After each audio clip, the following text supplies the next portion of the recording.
Hanya karena berjalan-jalan di malam hujan, aku diperkosa oleh putri konglomerat yang lewat. Namun yang menungguku bukanlah kisah cinta yang manis. Karena dia tersenyum sambil menyuruh para pengawalnya menekanku ke tanah, lalu membuka roknya dan menyuntikku dengan obat bius afrodisiak. Di saat-saat terakhir, aku hanya bisa melihat gadis itu. Dengan gila mencabik-cabik pakaianku. Aku mencoba melawan, tapi tangannya yang ramping itu tak bisa kulepaskan. Aku hanya bisa melihat pakaianku terlepas satu persatu.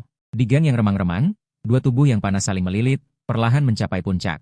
Saat aku terbangun lagi, seluruh tubuhku terasa pegal dan sakit, pinggangku seolah telah bergerak selama belasan jam. Secara refleks aku ingin meregangkan badan, tapi kutemukan anggota tubuhku terikat rantai. Aku panik dan berjuang mati-matian. Tiba-tiba suara dingin yang familiar terdengar, "Kau bangun." Aku segera melihat ke arah pintu. Terlihat seorang wanita dengan wajah indah berjalan tanpa alas kaki ke arahku. Bibir merahnya yang sedikit melengkung dan mata burung hong yang tajam serta meremehkan, semuanya menunjukkan sikapnya yang mendominasi dan haus darah. Merasa merinding karena tatapan dingin dan tajam itu, aku secara refleks menjilat bibir, karena lama tidur tanpa setetes air pun. Saat itu, tenggorokanku mengeluarkan suara serak, "Nona, bisakah kau beritahu di mana ponselku? Sekarang sudah terlalu malam."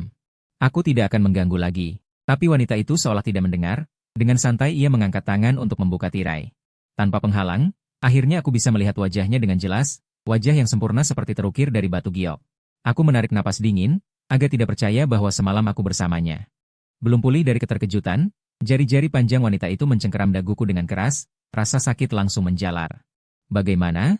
Bahkan setelah ini kau masih ingin pergi?" Aku segera merasakan penghinaan besar.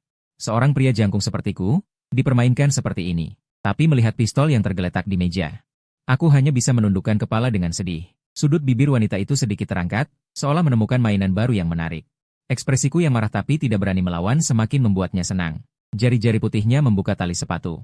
Tanpa rasa malu, ia mengulurkan kaki mulus bersarung hitam, dan memerintahkanku dengan nada tak terbantahkan untuk melepas stocking hitam itu. Aku menunjukkan ekspresi enggan. Mencoba untuk berbicara baik-baik, tapi ia menyingkap ujung roknya, memperlihatkan laras pistol dingin di bawahnya. Jelas, saat itu aku tidak punya pilihan lain. Melihat ini, wanita itu pun mengejek, "Sepertinya kau juga tidak begitu tegar." Aku tidak bersuara, menggertakkan gigi. Dengan posisi yang memalukan, aku melepas stocking itu, membiarkan kedua kaki mulus itu bertumpu di wajahku.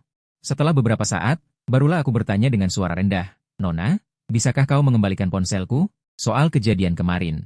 Aku anggap tidak pernah terjadi. Aku juga tidak pernah mengenalmu." Wanita itu seolah tersulut amarahnya. Jari-jarinya mencengkeram kepalaku dengan kuat, lalu dengan paksa ia menekanku keras-keras ke sandaran tempat tidur. Setelah itu, suara dinginnya berisi pertanyaan terdengar. "Apakah aku tidak layak kau ingat?" Sakitnya membuatku mengatupkan gigi geraham, lalu aku cepat berkata, "Aku berjanji padamu, kejadian kemarin tidak akan kusebarkan." Tapi wanita itu semakin marah. Ia menarik kerah bajuku dengan keras dan bertanya dengan suara tajam, "Kau begitu ingin memutuskan hubungan denganku?" Kerah bajuku tertarik. Aku pun marah. "Aku bahkan tidak mengenalmu. Apa kau tidak takut aku lapor polisi?" Mendengar itu, wanita itu tertawa. "Lapor polisi?" Ia menatapku dengan main-main. Bibir merahnya sedikit melengkung. "Tahu siapa aku? Chuan King." Nama itu melintas cepat di pikiranku. Itu adalah panggilan yang samar-samar ku dengar di malam hujan itu. Tentang nama ini, satu-satunya yang bisa kuingat adalah keluarga Chu yang memonopoli sebagian besar Tiongkok. Mataku berkedip, lalu aku menggelengkan kepala dengan diam. "Siapapun kau, itu tidak ada hubungannya denganku." Aku juga tidak ingin tahu. Sepertinya reaksiku terlalu dingin, wanita di depanku tidak terlalu puas. Ia menyunggingkan bibirnya, seolah bercanda sambil menekankan padaku, "Karena tidak tahu, akan ku bilang." Ia menarik kerah bajuku, memaksaku menatap matanya. "Ingat namaku. Nama aku Chuan King." Setelah berkata, ia mengubah topik, menambahkan dengan nada mengejek. "Kau bisa pikir, ada berapa keluarga di kota Jing yang menyandang marga Chu?" Mataku berkilat. Ada keterkejutan di dalamnya. "Kau ternyata tahu." Matanya langsung menjadi kejam. Mendengar itu, aku memilih pasrah, tahu atau tidak, apa bedanya? Bagus, tidak ada hubungannya. Amarah Chuan King tersulut sepenuhnya. Sejak kecil, tak pernah ada yang berani mengabaikannya seperti ini. "Bagus," Chuan King menyunggingkan senyum. Ia melepaskan tangannya yang mencengkeram kerah bajuku. "Apa yang akan kau lakukan?" Tanyaku bingung sambil menatap. Chuan King menyipitkan matanya, tangannya bergerak. "Tubuhmu lumayan, bisa dibilang sangat kelas atas." Setidaknya Chuan King yakin akan hal itu. Aku benar-benar panik. Tidak masuk akal diperkosa begitu saja. Apalagi perempuan yang di atas. Tapi urusan itu sudah lewat, sekarang dia datang lagi. Dan dengan cara begini, apa dia tidak merasa malu? Mendengar ucapanku, Chuan King tidak berhenti bergerak. Ia tidak marah, malah tertawa. Kau orang pertama yang berani menantangku seperti ini. Seolah merasakan perubahan di bawahku, senyum di mata Chuan King semakin dalam. Tangannya meluncur ke bawah, dan langsung menggenggam. Mataku redup, aku akan membuatmu mengingatku sampai mati. Saat terbangun lagi. Aku sudah tidak tahu lagi apakah aku hidup atau mati. Bibirku kering seperti padang gurun yang tandus, sedikit menggerak saja terasa perih seperti terkoyak. Tenggorokanku bahkan tidak bisa mengeluarkan suara. Tanganku tanpa sadar mengusap mata, tangan kananku dengan mudah terangkat ke wajah. Aku tiba-tiba menyadari, rantai besi itu sudah tidak tahu sejak kapan terlepas. Aku sangat gembira. Segera duduk, memaksakan tubuh yang kelaparan untuk turun dari tempat tidur, menatap sekeliling kamar tidur. Perempuan gila itu sudah tidak ada, aku akhirnya menghela napas lega, memaksakan diri untuk mencari alat komunikasi di dalam kamar. Tapi kamar tidur ini terlalu besar, berbagai lemari juga terkunci, aku repot-repot selama belasan menit tapi tidak menemukan satupun ponsel. Namun di samping tempat tidur ada piyama bersih yang dilipat, perempuan ini memang persiapannya cukup lengkap, aku melihat pakaianku yang sudah compang-camping. Aku mengganti piyama itu, lalu menarik napas dalam-dalam, dan membuka pintu kamar tidur yang tebal itu. Seketika ruang tamu mewah dan megah muncul di hadapanku, dengan struktur yang mirip dengan kamar tidur, bergaya istana yang sangat mewah. Di mana-mana terbuat dari emas, bahkan tempat lilin yang tidak mencolok di atas meja pun terbuat dari emas murni, penuh dengan kemewahan. Tapi aku sudah tidak tertarik sama sekali dengan semua ini. Setelah tahu bahwa dia adalah putri sulung keluarga Chu, menurutku standar seperti ini memang gaya keluarganya. Berjalan menuruni tangga, sampai di bawah, akhirnya aku melihat seseorang selain. Perempuan gila itu. Tuan Lin, Anda sudah bangun, seorang pelayan membawa nampan. Di atasnya ada beberapa set teh antik yang elegan, tersenyum padaku. Aku sangat haus.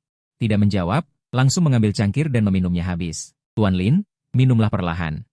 Masih ada lagi. Melihat itu, Wang Emma segera menuangkan lagi untukku. Sudahlah, minum apa lagi? Aku mengerucutkan bibir dan meletakkan cangkirnya. Permisi, apa Anda bisa meminjamkan ponsel Anda? Mendengar itu, mata Wang Emma tiba-tiba berkedip, langsung mengabaikan pertanyaanku dan berjalan menuju ruang tamu. Tuan Lin, makan malam sudah siap, Anda bisa mulai makan. Aku melangkah maju 2 langkah, tepat melihat di tengah ruang tamu ada meja makan perak panjang yang dipenuhi berbagai hidangan lezat. Belum pernah kulihat makanan yang begitu indah, dari penampilannya saja sudah tahu rasanya pasti enak, aroma yang melayang menyebar ke sekeliling. Sudah 2 hari tidak makan, aku merasa pusing, perutku pun tidak tahu malu berbunyi, karena terlalu lapar. Tanpa sadar aku berjalan ke meja makan, tidak peduli penampilan, menelan air liur, melihatku di depan meja makan. Wang meletakkan semua perangkat tehnya dan berkata sambil tersenyum, Nona sudah berpesan, malam ini ada urusan dan pulang agak larut. Tuan tidak perlu menunggunya, bisa makan dulu. Nona macam apa itu? Masa aku harus menunggunya? Akal sehatku kembali sedikit, pergi begitu saja juga bukan penyelesaian. Baru saja melalui jendela kaca, aku sudah melihat sekilas keluar, sepertinya taman yang sangat besar. Jenis yang terlihat tidak ada ujungnya, pasti tidak bisa tanpa mobil, dan sekarang aku sangat lapar. Kalau berjalan keluar, mungkin akan mati kelaparan di tengah jalan, jadi aku duduk di depan meja, dan makan dengan lahap tanpa peduli penampilan. Aku juga sangat lapar, andai bukan karena piyama mahal dan bersih yang masih menunjukkan identitasku. Aku seperti gelandangan yang tidak makan selama 10 hari. Wang Emma sambil membersihkan sisa-sisa tulang yang aku makan, tersenyum padaku. Sepertinya sangat puas, aku menghabiskan semua makanan di meja, puluhan piring habis kumakan semua. Baru aku merasa tubuhku pulih sekitar 7-80%. Tuan Lin bisa makan banyak, pasti tubuhnya kuat. Wang Emma sambil membersihkan sisa makanan tersenyum. Aku bersendawa kenyang sambil mengelus perut, baru ingat urusan penting. Permisi, bisakah Anda meminjamkan ponsel saya? Saya ingin menelepon. Warna mata Wang Emma berubah.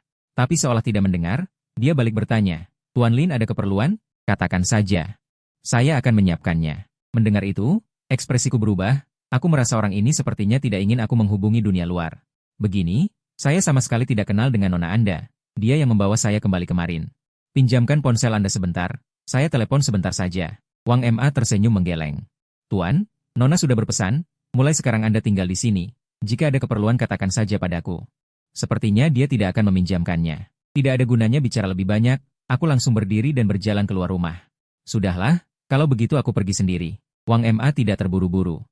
Hanya memanggilku dan mengingatkan, Tuan, sekarang Anda berada di villa pribadi keluarga Chu, di sekitarnya adalah daerah tak berpenghuni. Aku tiba-tiba teringat bahwa aku pernah mendengar tentang sebuah villa misterius, sepertinya bernama Villa Danau Bahagia, dan Villa Danau Bahagia tidak pernah dibuka untuk umum. Hampir tidak ada yang tahu lokasi sebenarnya. Di tempat seperti ini, tanpa mobil pasti tidak bisa keluar. Bahkan jika sampai di gerbang villa, pasti ada yang berjaga. Aku teringat pistol di tangan Chuan King saat itu. Sial, sepertinya tanpa izinnya, aku benar-benar tidak bisa keluar. Melihat itu, Wang Emma dengan tenang melanjutkan, Tuan Lin, apa yang Anda butuhkan katakan saja. Saya akan menyiapkannya untuk Anda. Kemudian dia mengalihkan topik, tersenyum sambil berjalan ke arahku. Tuan Lin, Nona besar adalah seseorang yang saya lihat tumbuh sejak kecil. Dia tidak pernah membawa pria pulang ke sini sebelumnya. Anda adalah yang pertama, ini adalah keberuntungan yang banyak orang irikan. Nani Wang menatap saya dari atas ke bawah. Semakin dilihat semakin puas, berdiri bersama nonanya terlihat sangat serasi. Nani Wang tidak bisa lebih puas lagi. Senyumnya tidak pernah turun dari bibirnya. Saya tidak tahu apa yang dia pikirkan, saat ini saya hampir marah setengah mati. Iri, saya hampir menggertakkan gigi belakang, iya benar. Nani Wang tersenyum dan berkata, Tuan dan Nona mungkin pulang agak malam nanti, Anda naik ke atas dulu. Setelah itu Nani Wang pergi membereskan meja makan. Dari awal hingga akhir, saya tidak melihat orang lain di rumah ini.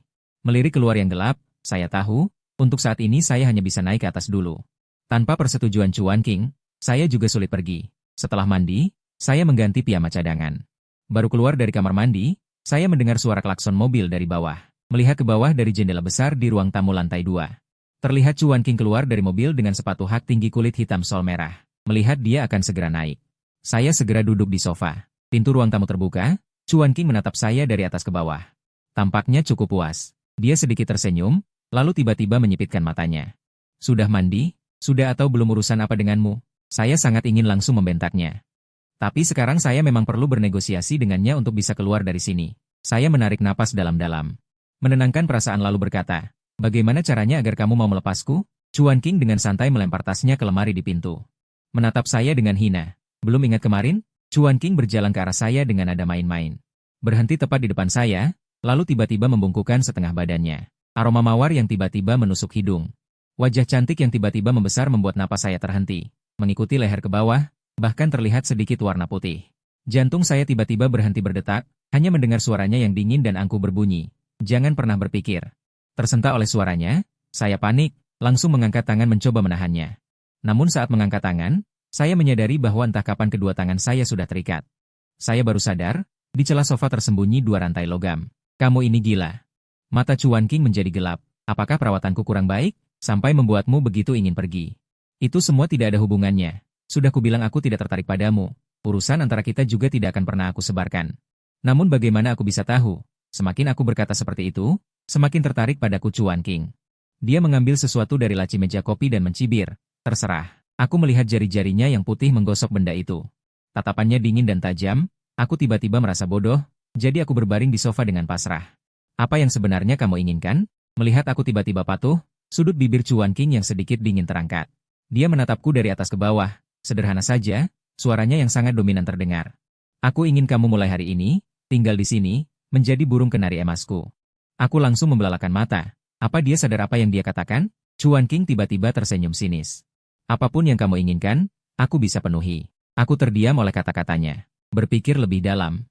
Apa yang dia katakan sepertinya masuk akal. Di sini aku benar-benar tidak kekurangan apapun. Bagaimanapun juga kekuatan keluarga Chu ada di sana. Melihat aku termenung, seolah menyadari keyakinanku goyah, mata Chuan King berkilau dan dia meningkatkan tawaran. Apa yang kau inginkan? Sekali aku angkat tangan saja sudah bisa terselesaikan. Aku mencibir dengan nada suara yang tegas. Mustahil. Sial, pria ini benar-benar terlalu menarik. Chuan King tidak bisa menahan api olok-olok yang menyala di dasar matanya. Ini pertama kalinya dia melihat seseorang menolak menikmati kehidupan mewah seperti itu. Setiap perlawanan mati-matianku, selalu memiliki daya tarik yang mematikan baginya. Chuan King sudah sangat bersemangat hingga jantungnya berdegup kencang. Bahkan napasnya sedikit terengah-engah, aku sungguh penasaran. Chuan King bergumam sambil berpikir. Tiba-tiba sorot matanya berubah, dia dengan tajam mengayunkan cambuk di tangannya, lalu melepaskannya ke arahku. Kau bodoh atau apa? Aku berteriak marah. Suara gemerincing gelang memenuhi kamar tidur. Berani-beraninya kau memakiku? Chuan King yang semakin terangsang oleh warna merah segar itu sudah mulai histeris.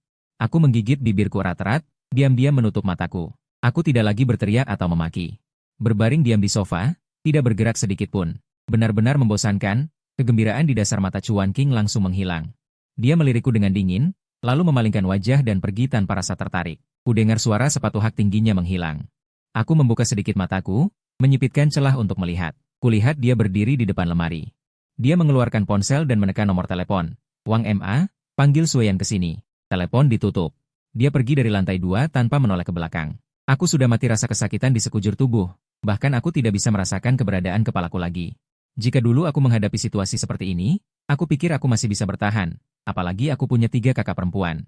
Bahkan orang-orang di perusahaan pun akan melapor ke polisi karena aku tidak masuk kerja. Tapi 3 hari yang lalu, aku sudah menyerahkan seluruh perusahaan dan menulis surat pengunduran diri. Bahkan rencana operasional perusahaan untuk bulan depan sudah selesai kutulis.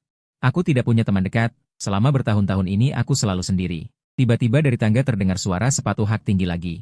Tidak seperti langkah Chuan King yang lambat dan anggun, langkah ini sangat tergesa-gesa. Pasti itu yang bernama Yu Sueyan dari telepon tadi. Mendengar pintu tangga dibuka, aku perlahan membuka mata. Melihat yang datang mengenakan setelan jas putih. Sambil membawa kotak P3K, dia berjalan ke arahku. Oh, masih sadar? Yu Sueyan melangkah mendekat.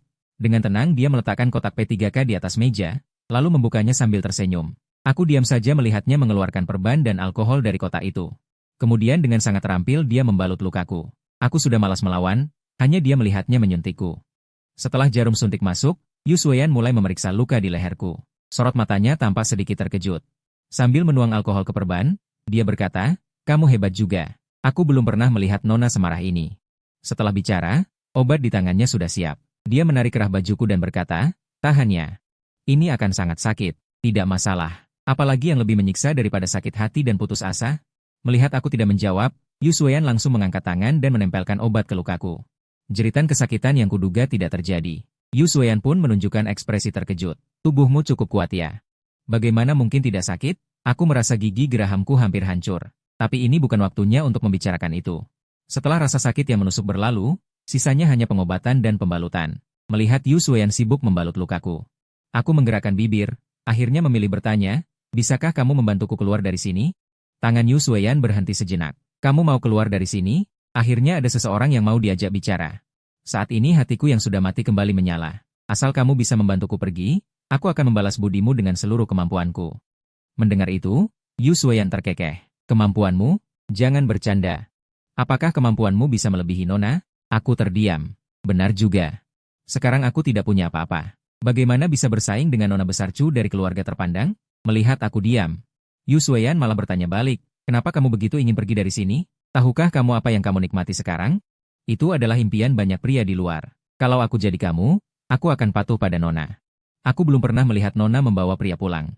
Ini adalah kebahagiaan yang luar biasa. Kebahagiaan? Aku benar-benar tidak tahan. "Apa? Dibilang beruntung ditaksir oleh Nona besar Chu? Kalau begitu, kebahagiaan itu tidak aku inginkan." Yu Sueyan bertanya tidak percaya. "Tahukah kamu, kalau Nona mengangkat tangan saja, seluruh kota Jing akan gemetar. Kekayaan dan kemuliaan sehebat itu, kamu tidak menginginkannya?" Sejak dia mengikuti Nona, dia selalu berpikir, Nona yang begitu luar biasa seperti siluman. Dan memiliki wajah cantik luar biasa, pria seperti apa yang pantas untuknya? Beberapa hari lalu, saat dia tahu Nona membawa seorang pria pulang, dia terkejut hingga sekarang. Setelah bertemu, dia merasa pria ini memang tampan dan badannya bagus. Tapi hanya itu, dia tetap merasa ada yang kurang. Sekarang pria ini malah terlihat hancur, dan terus berteriak ingin pergi dari sini. "Kau tidak punya masalah dengan otakmu? Aku tidak tertarik pada uang." Tekananku tak tertahankan. Yu Sueyan seolah mendengar lelucon terbesar. Setelah lukanya dibalut, dia pergi tanpa menoleh ke belakang. Malam harinya aku masih berbaring di sofa. Samar-samar aku merasakan sepasang tangan cantik merobek bajuku. Itu Chuan King. Aku tidak melawan atau bersuara. Membiarkan wanita itu naik turun di atasku. Saat itu, aku akhirnya menerima kenyataan ini. Tanpa izin Chuan King, aku memang tidak bisa pergi. Baiklah, tunggu sampai dia bosan. Menurutku, Chuan King hanya tertarik padaku untuk sementara. Begitu rasa baru ini hilang, semuanya akan baik-baik saja. Keesokan harinya saat bangun, Mama Wang dan yang lainnya sedang membersihkan meja makan. Melihat perban di leherku, mata Mama Wang menunjukkan sedikit keheranan. Tapi dia tidak banyak bicara, malah tersenyum bertanya, "Selamat pagi, Tuan." Suaraku serak, "Ada bubur?" Mama Wang terkejut, lalu tersenyum. "Ada. Tapi Tuan harus tunggu sebentar. Setelah Nona pulang baru bisa makan." "Apakah dia sakit? Makan saja harus menunggunya?" Wajahku memerah karena marah. Aku menyindir, "Kalau dia tidak pulang, apa aku harus menunggu sampai mati kelaparan?" Aku marah sampai tidak bisa berkata-kata. Dan pintu ruang makan masih terkunci rapat, aku benar-benar tidak bisa masuk. Dia bilang begitu. Di dalam sebuah Bugatti hitam yang melaju kencang, Chuan King duduk di kursi belakang, bertanya dengan suara dingin. Di kursi pengemudi, Yu Sueyan melirik kaca spion dengan mata bersemangat. "Ya, Nona. Dari mana kau dapat pria langka seperti ini?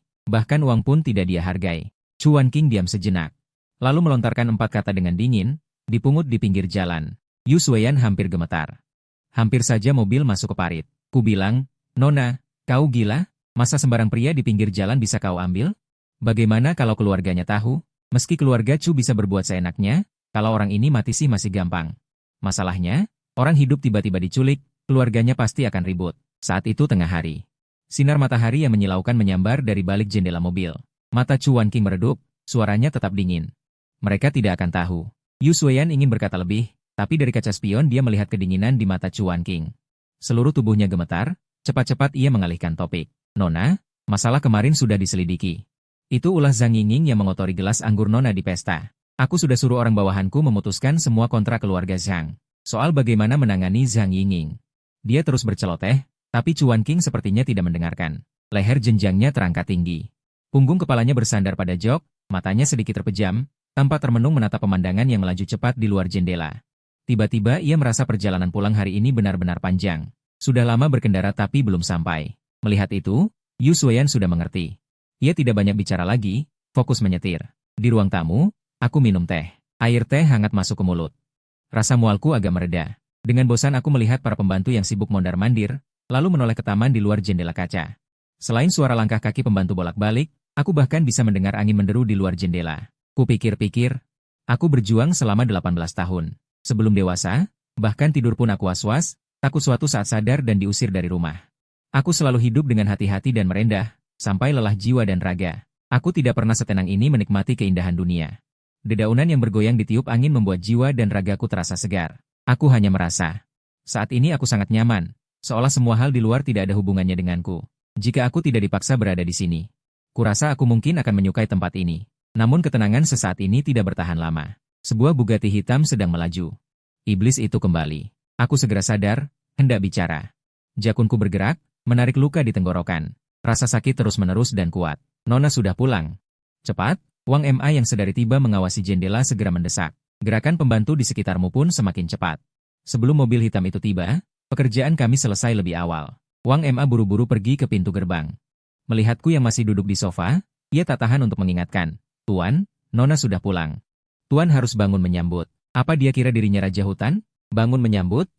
Aku mencibir. Apa dia tidak punya kaki sendiri? Melihat itu, Wang Ma menggeleng pasrah. Tidak berkata apa-apa lagi. Di luar, Chu Wanqing mengenakan gaun hitam tanpa lengan, ujungnya menjuntai. Seiring gerakan tubuhnya, ujung gaun itu bergoyang. Nona, selamat datang kembali. Wang Ma tersenyum, minggir ke samping. Hidangan sudah siap. Apa ingin makan sekarang? Chu Wanqing menjawab dingin. Tatapan tajamnya mengitari ruang tamu. Hingga mendarat di tubuhku yang duduk di sofa. Melihat ekspresi Chu Wanqing, Wang Ma buru-buru menjelaskan. Tuan muntah cukup banyak tadi pagi. Mungkin badannya belum pulih. Maksudnya membelaiku. Chu Wanqing tahu, tapi tidak membongkarnya. Ia hanya berkata, siapkan makanan. Wang Ma mengangguk berkali-kali. Buru-buru pergi ke dapur. Tapi aku di sofa, ingin minum air di sela kepulangan Chu Wanqing. Untuk mengungkapkan ketidakpuasanku. Tak kusangka Wang Ma berkata begitu. Aku hampir menyemburkan air. Bukankah aku dari pagi di lantai 2? Wang Ma saja belum naik ke lantai 2, mana bisa tahu aku muntah? Apa villa ini penuh dengan kamera pengawas? Kalau begitu, setiap gerak-geriku diawasi orang lain. Di sudut gelap villa ini, mungkin ada orang yang tidak kuketahui. Belum sempat aku berpikir lebih jauh. Chu Wanqing sudah melangkah di depanku. Wajahnya benar-benar cantik luar biasa. Andai saja dia tidak gila. Aku duduk di sofa, menatapnya dengan marah dan putus asa. Aku melihatnya mengeluarkan kotak dari tas. Mengambil sebuah kalung. Di ujungnya tergantung permata merah muda. Kilau indah berkilau di bawah sinar matahari. Jika diperhatikan, bentuknya agak mirip lonceng. Aku tidak tahu merek apa itu, tapi Chu Wanqing takkan pernah mengeluarkan barang murahan. Menatap perban di leherku, Chu Wanqing menyeringai sinis. Kamu harus merawat lukamu dengan baik, kalau tidak kalung ini tidak bisa kamu pakai. Siapa yang mau barang rusakmu? Aku balas dengan tidak sopan. Kau pikir aku anjing? Memberi kalung? Barang apa ini? Aku laki-laki dewasa, masa mau pakai? Kemarahan di hatiku tersulut. Chu Wanqing tidak marah, malah tertawa. Seolah tidak menganggapku manusia, ia berkata, lucu sekali.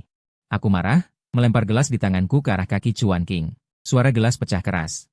Seketika menggema di seluruh aula. Wang Ma berlari kecil dengan cemas, panik membersihkan ujung gaun yang terkena noda teh. Nona, ini salahku. Aku lupa membereskan gelasnya. Api amarah di mata Chu Wanqing melintas sekilas. Ia hanya berkata dingin, tidak apa, Wang Ma. Sajikan makananlah, nanti saja dibersihkan. Baik, baik. Mbak Wang segera menjawab, sambil menoleh ia pun melirikku dengan terkejut. Ini pertama kalinya dia melihat seseorang berani bersikap seperti itu pada nona mudanya. Lebih penting lagi, nona muda itu ternyata tidak marah. Ruang tamu kembali hening. Aku menatap Chuan King dengan marah.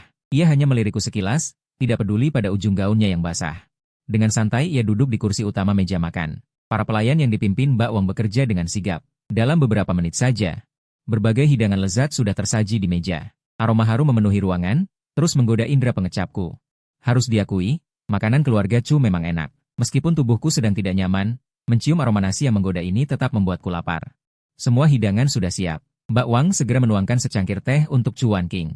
Melihat isyarat tangan Chuan King, ia mengangguk pelan, melirikku dengan cemas, dan akhirnya memanggil semua orang untuk pergi. Ruang tamu yang luas kini hanya tersisa aku dan Chuan King. Ia sepertinya tidak takut aku akan menyerang sekarang. Tak perlu dikatakan. Di balik ini, pasti banyak orang tersembunyi. Aku mengurungkan niat untuk menyandera Chuan King. Apalagi aku masih terluka. Dari pengamatan beberapa hari ini, Chuan King setidaknya bisa sedikit bela diri. Kesempatan seperti ini hanya sekali. Jika seranganku gagal, aku mungkin akan menderita siksaan fisik, bahkan kehilangan nyawa. Aku memang ingin menyerah, tapi tidak sampai bunuh diri. Aku belum menikmati hidupku sendiri dengan baik. Aku tidak akan mati dengan mudah. Ruang tamu sunyi senyap. Chuan King dengan tenang menyesap tehnya. Matanya yang dingin sesekali menatapku, seolah melihat mangsa yang menarik. Tatapan itu membuatku sangat tidak nyaman. Aku tiba-tiba berdiri, lalu duduk di seberang Chuan King. Dengan marah aku mengangkat garpu dan pisau. Tindakan ini di luar dugaan Chuan King. Ia merenung sambil melihatku memotong sepotong daging dan memasukkannya ke mulut. Dengan nada main-main ia berkata, "Kukira kau akan mogok makan sebagai protes." Mustahil. Aku mengunyah daging yang lembut dan lezat. Setiap kali menelan, luka di tenggorokanku terasa sakit. Setiap rasa sakit mengingatkanku. Aku tidak ingin mati, kataku hampir sambil menggeretakkan gigi. Mata Chuan King semakin dalam. Hatinya dipenuhi rasa penasaran. Kau memang berbeda dari orang biasa. Apa maksudmu? Aku bingung. Chuan King dengan santai mengambil sebutir ceri dan memasukkannya ke mulut. Setelah mengunyah dan menelan, ia berkata dengan nada datar, mengalami begitu banyak perubahan, namun kau tidak menyerah pada diri sendiri. Bahkan masih berharap untuk hidup. Apa maksudmu dengan berharap? Aku tersinggung oleh kata-kata itu. Aku manusia. Aku punya pikiran sendiri. Mengapa aku tidak berhak hidup? Chuan King tidak menjawab, malah menatapku dengan tatapan menilai. Suasana segera menjadi tenang. Tanganku berhenti. Setelah tenang, aku terkejut menyadari. Kau menyelidikiku? Setelah berkata begitu, aku bertemu dengan tatapan Chuan King yang seolah menembus segalanya. Tiba-tiba aku merasa pertanyaanku konyol. Hubungan seperti itu sudah terjadi. Sekarang aku dipenjara di sini. Sebagai anggota keluarga terpandang, bagaimana mungkin Chuan King tidak menyelidiki latar belakangku? Aku tidak bicara lagi, dengan tenang makan makanan di piringku. Mungkin terkejut dengan diamku yang tiba-tiba. Mata Chuan King berkilau. Ia bertanya dengan penasaran, mereka memfitnahmu seperti itu. Kau tidak pernah berpikir untuk balas dendam? Fitnah? Tanganku berhenti. Kenangan masa lalu keluarga Lin muncul di benakku. Diselidiki dengan jelas, akulah yang merusak rem mobil Xiao Jie. Kakak tertua Lin Ziqing menunjukku dengan marah dan jijik. Lin Tangde bahkan lebih marah, matanya membelalak. Lin Feng, keluarga Lin telah membesarkanmu bertahun-tahun, dan kau tega membunuh putra kandung kami demi uang? Apakah kau punya hati nurani? Jika Xiao Jie tidak mengemudi dengan lambat, satu-satunya putra kesayanganku akan kehilangan nyawa. Wang Shan memegang erat tangan Lin Jie di ranjang rumah sakit, menangis dan menuduh. Saat itu aku berdiri di pintu ruang perawatan. Aku memandang mereka dengan tidak percaya. Lin Tangde yang mengetahui kebenaran bersikeras melapor polisi, tetapi dihentikan oleh Lin Jie di tempat tidur. Lin Jie dengan lemah memohon kepada Lin Tangde dan yang lain. Kakak hanya hilaf. Lagi pula, aku sudah lama pergi dan tiba-tiba kembali. Aku telah merebut cinta kalian untuk kakak. Itu salahku. Akhirnya, di bawah bujukan Lin Jie, Lin Tangde memilih untuk menutup-nutupi masalah ini, tetapi memerintahkanku untuk pergi dengan tangan kosong dan memutuskan semua hubungan dengan keluarga Lin. Jangan pernah menggunakan nama keluarga Lin untuk melakukan apapun. Setiap kali mengingat ini, aku merasa lucu. Lin Jie mengatakan hal seperti itu hanya karena tahu bahwa masalah itu tidak akan tahan diselidiki. Begitu polisi dipanggil, kebenaran pasti akan terungkap. Bagaimana mungkin dia masih bisa memfitnahku? Meskipun aku juga bisa melapor polisi. Tapi saat itu hatiku sudah benar-benar dingin. Bukan hanya karena berbagai fitnah Lin Jie setelah dia pulang, yang lebih penting adalah hubunganku dengan keluarga Lin selama bertahun-tahun. Tidak mendapatkan sedikit pun kepercayaan dari mereka. Dari awal hingga akhir, baik orang tua angkat maupun 3 kakak perempuan, selalu memandangku dengan tatapan hina dan jijik. Bahkan jika polisi membuktikan aku tidak bersalah, mereka tidak akan percaya. Lagi pula, aku memang tidak punya hubungan darah dengan keluarga Lin. Balas dendam? Aku tertawa pahit. Aku tidak akan melakukan hal yang tidak berarti. Mendengar jawaban ini, Chuan King cukup terkejut. Tidak kusangka kau bisa berpikir begitu lapang. Tapi dibesarkan di rumah orang lain sejak kecil, hidup seperti itu memang tidak enak. Entah kenapa, melihat mataku yang tenang dan acuh tak acuh, Chuan King merasa hatinya berdebar sekilas. Aku duduk tepat di hadapannya, jelas-jelas manusia hidup, tapi dia merasa seperti aku ini maya dan tak berbobot. Begitu lepas, seolah sedetik lagi aku bisa lenyap dari pandangannya. Perasaan ini membuatnya sangat kesal. Sejak kecil, apapun yang dia inginkan, tidak pernah ada yang tak bisa dia dapatkan. Kekuasaan, status, uang, segudang orang gila menjilatnya. Namun hanya aku, dari matanya dia bisa melihat, aku tak pernah menempatkannya di dalam pandanganku. Perasaan tak terkendali ini hampir membuatnya gila. Mata Chuan King memanas tanpa kendali. Menahan hasrat kuat untuk menelanku, dia bertanya. Apa kau ingin pergi dari sini? Seketika mataku bersinar penuh harap, aku buru-buru mengangguk. Iya, asal kau mau melepasku, lukaku karena pukulanmu bisa kita lupakan. Lagi-lagi begitu. Begitu soal meninggalkan tempat ini disebut, mataku yang mati seketika memancarkan kilau yang aneh. Sialan, apa dia benar-benar tidak menganggapku? Sadar bahwa emosinya terpengaruh olehku. Chuan King menyipitkan matanya. Sudut bibir yang berlumuran darah terangkat, hanya bercanda saja. Kau benar-benar percaya? Aku hampir marah sampai pingsan. Tapi setelah beberapa hari ini, aku hampir mulai terbiasa dengan setiap kata gila wanita ini. Aku menunduk dan berkata datar. Terserah kau, aku tidak bicara lagi, juga mengalihkan pandangan dari Chuan King. Chuan King tahu, jika terus begini, kesenangan akan hilang. Itu bukan yang dia inginkan. Yang paling ingin dia lihat sekarang adalah, di wajahku yang enggan bersaing ini, muncul ekspresi tak berdaya. Dia perlahan mengambil handuk, mengelap tangannya. Tatapan panasnya masih menyapu tubuhku. Melemparkan handuk, dia menyunggingkan sudut bibir dengan sinis, aku bisa membiarkanmu keluar. Seketika mataku kembali bersinar. Aku menatap lurus ke arah Chuan King, menunggu dia menyebut syarat. Melihat kegembiraanku, Chuan King tidak terburu-buru. Suara dinginnya bergema lamban. Aku malah ingin tahu, kau hendak pergi kemana, dan mau apa? Tak kusangka Chuan King akan menanyakan rencana masa depanku. Tapi meskipun aku tidak bilang, keluarga Chu bisa mengetahuinya dengan mudah. Lagi pula rencanaku sangat sederhana. Aku hanya ingin mencari kerja sebagai penjaga pintu, hidup tenang hingga akhir hayat. Itu bukan rahasia. Kerja jadi satpam saja. Asal bisa menghidupi diriku sendiri, tak ada rencana apa-apa. Begitu aku berkata, Chuan King sedikit mendongak, tanpa agak tak percaya. Hanya itu? Ya, aku mencibir. Apa enaknya jadi orang kaya raya? Lebih baik hidup bahagia dan bebas dengan kehidupan kecilku sendiri. Chuan King bingung dengan omonganku yang merendah. Mana dia menyangka, pria ini hanya bermimpi segini. Bahkan tidak bisa disebut biasa-biasa saja. Dia melirik dingin, kau tahu kekuatan keluarga Chu? Tahu. Aku mendecak lidah tak acuh. Kalau tidak ada perusahaan yang mau menerimaku, aku akan bekerja hitam saja. Kerja sehari terus kabur. Apa keluarga Chu bisa menangkapku setiap hari? Dasar bajingan. Chuan King kehabisan kata-kata. Memang, dia bisa menyuruh orang mengawasiku. Tapi pekerjaan hitam susah diatur. Dia harus dengar laporan harian tentang kegiatanku. Pikiran itu saja sudah membuatnya jengkel. Chuan King sadar, dia berhadapan dengan seseorang yang tidak peduli hidup. Membuat orang seperti ini mengaku kalah tidaklah mudah. Chuan King mengangkat cangkir teh, menyesap, berpikir. Baik, mendengar itu, aku langsung mengangkat wajah. Chuan King meletakkan cangkir teh dengan tenang. Lanjut bicara, tapi aku ingin kau bekerja di perusahaanku, dan setiap malam kembali ke sini untuk tinggal. Aku tahu ini sudah konsesi terbesar dari Chuan King. Daripada setiap hari di sini. Hanya bisa melihat para pelayan di villa, lebih baik keluar menjadi satpam dan melihat dunia luar. Dan ini juga menghemat biaya sewaku. Kerja sudah diatur, apalagi yang kurang? Aku menahan kegembiraan di dalam hati, mengangguk, baik, aku terima syaratmu. Makan malam ini adalah makanan paling nikmat sejak aku di sini. Alasannya sederhana, karena aku akhirnya bisa keluar. Setelah makan, aku langsung tidak sabar menyebutkan apa yang kubutuhkan pada Wang Ma. Dengan izin Chuan King, aku akhirnya mendapatkan ponselku kembali. Masuk kamar, aku langsung mencharge dan menyalakannya.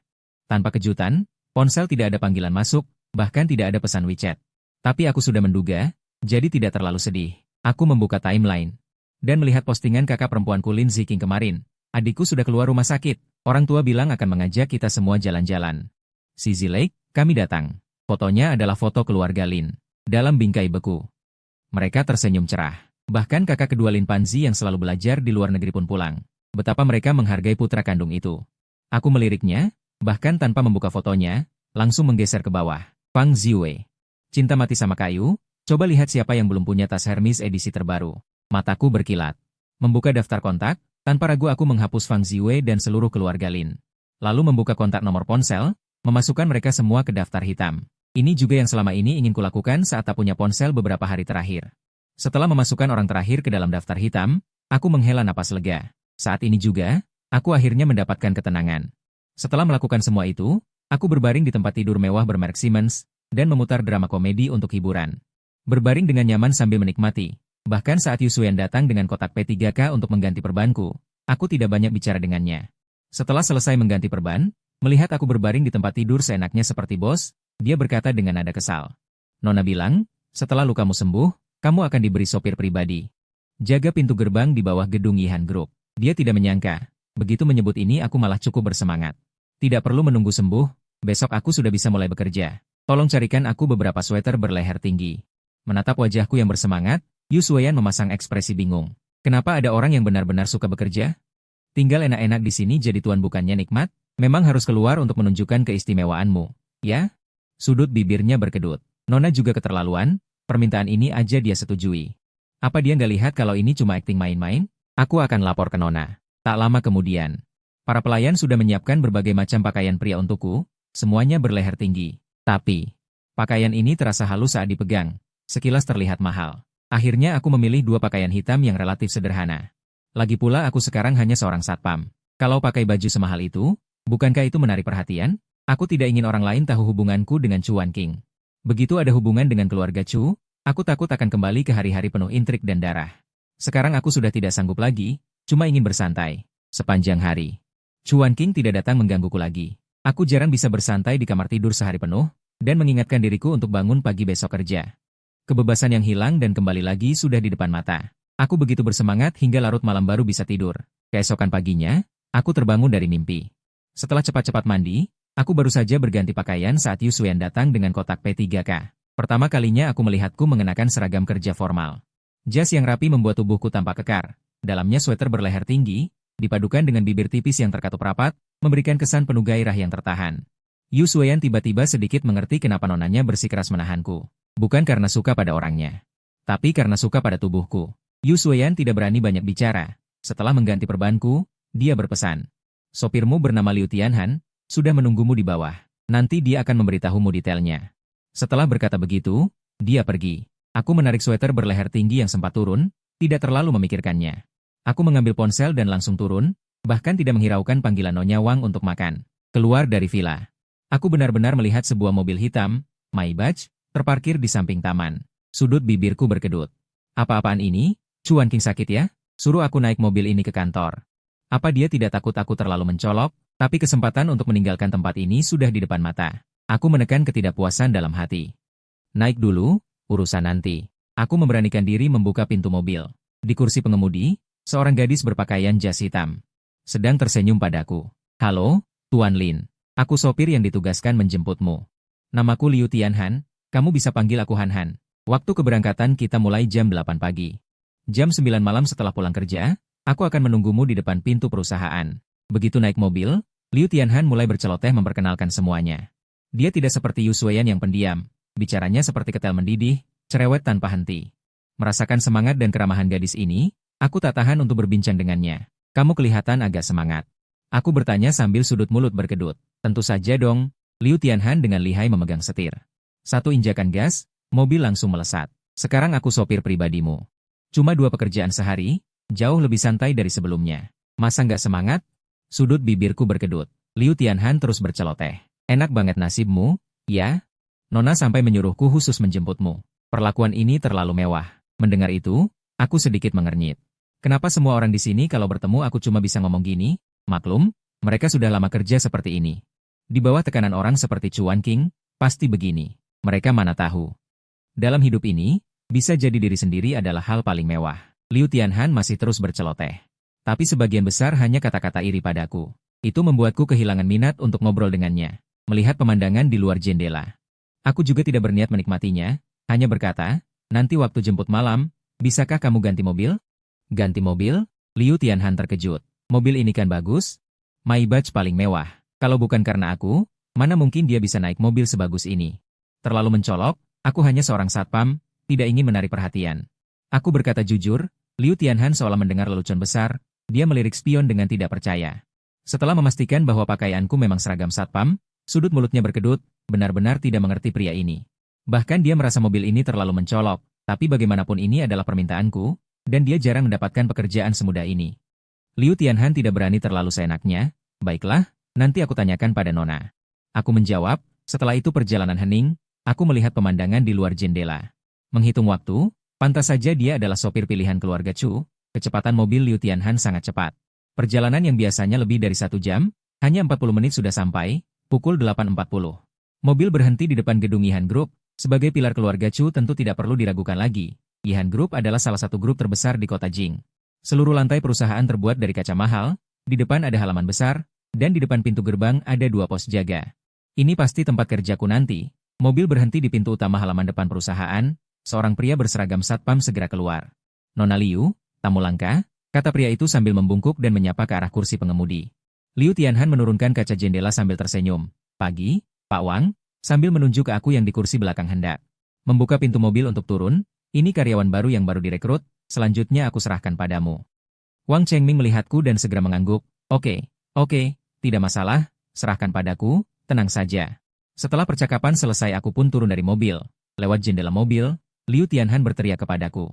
Jam 9 malam, aku akan menjemputmu di sini, katanya sambil menginjak pedal gas.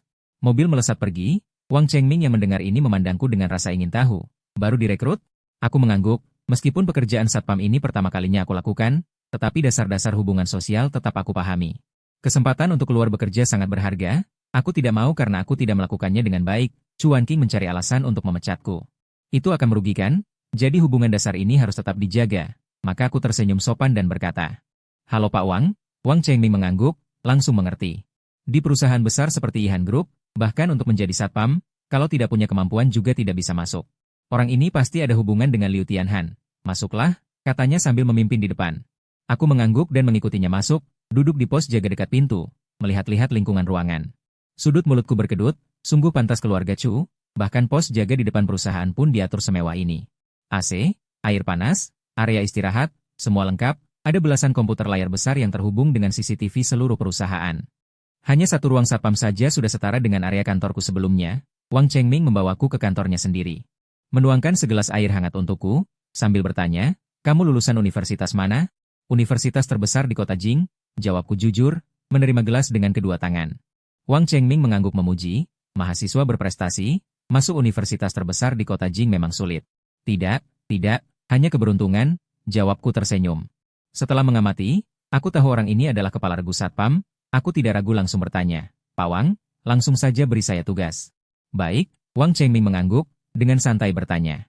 "Kamu sebelumnya kerja apa?" "Tidak apa-apa, hanya wirausaha sendiri." "Wirausaha gagal, dan punya banyak utang," aku mengarang alasan sembarangan. Aku datang ke sini seperti kehidupan baru, masa lalu tidak ingin kuingat lagi. Mata Wang Chengming menunjukkan pengertian. "Berarti kamu belum pernah kerja sebelumnya?" Dia menepuk pundakku dengan sangat memahami. "Tidak apa-apa, kamu masih muda. Kesempatan wirausaha masih banyak nanti. Gaji di sini sebulan 13.000, kerja rajin di sini beberapa tahun sudah lunas." Setelah itu Wang Chengming mengubah topik, "Tapi, kerja kantoran berbeda dengan wirausaha. Mulai sekarang, jam masuk dan pulang harus tepat waktu, tidak boleh terlambat atau pulang cepat. Itu tenang saja." Aku tersenyum meyakinkan. Wang Chengming mengangguk tidak berkata banyak, membuka daftar karyawan dan menulis namaku.